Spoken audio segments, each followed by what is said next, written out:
This is our ion chart that you need to start committing to memory. And these are organized in somewhat of a neat fashion. The all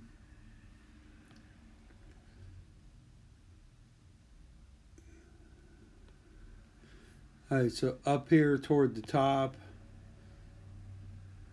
this part has all of our positive elements, and +1 is here, +2 is here, our +3, and our +4.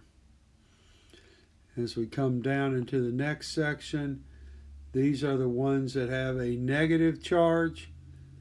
So we have -3, -2, -1.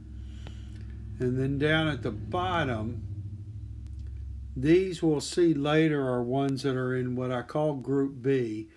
But these are metals that have multiple oxidation numbers.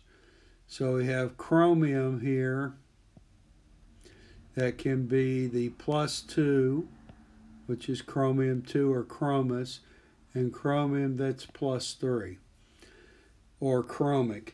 So the ICOUS endings are called the classical name, and then the stock name is the one with the Roman numeral in it. You need to memorize these, but don't try to memorize and say that all the OUSs are +2, because they're not. They can be +2 or +1, and all the ICs are +3, because they're not. They can be +2, +3, or +4. So what it is here, the ending means something to us, and it's just a lot like foreign languages. And I took a lot of Latin in high school, so I know what Latin does, that those endings mean something to us. So the OUS ending just means it's a smaller one, and the IC means that it's the larger one. So IC and OUS are just small, large. They don't mean a number that's just smaller or larger.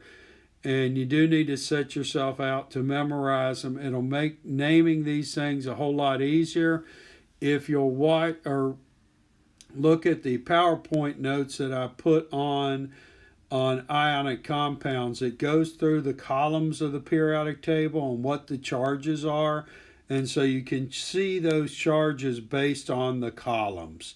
And I think that